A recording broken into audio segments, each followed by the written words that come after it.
नमस्कार शेतकरी मित्रांनो, सुरुवातीलाच पावसासंदर्भात एक महत्त्वाची अपडेट आली आहे। या जिल्ह्यांमध्ये कडक सूर्यदर्शन, पावसाचा जोर ओसरणार। पंजाब प्रॉडक्ट यांनी नवीन हवामान अंदाज दिला आहे। तर काय आहे सविस्तर आढावा पाहूयात या व्हिडिओच्या माध्यमातून। त्यापूर्वी छोटीशी विनंती, आपल्या चॅनलवर नवीन असाल तर आपल्या चॅनलला सबस्क्राइब करून शेजारी बेल आयकॉन नक्की प्रेस करा।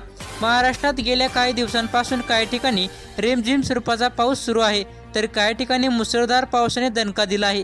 मुसळधार पावसाच्या दणक्याने राज्यातील अनेक भागात जनजीवन विस्कळीत झालं आहे, तर काही ठिकाणी अक्षरशः अतिवृष्टीसारखा पाऊस झाला आहे आणि त्यामुळे शेती पिकांना मोठे नुकसान झाले आहे। हेच कारण ते शेतकरी चिंतेत भर पडले आहे। तिथे रिमझिम स्वरूपाचा पाऊस सुरू आहे, तिथे मुसळधार पावसाची प्रतीक्षा आहे।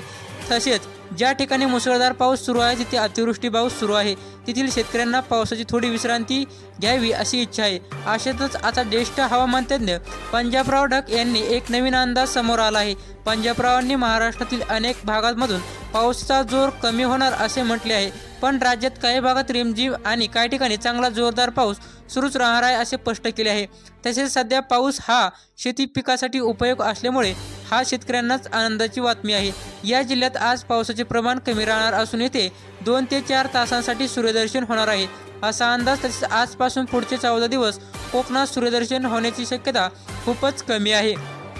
तर कोकणातील मोजक्या तालुक्यात पाऊस राहणार आहे, पण इथे आगामी काही दिवस सूर्यदर्शन पाहायला मिळणार नाही असा अंदाज ढग यांनी वर्तवला आहे।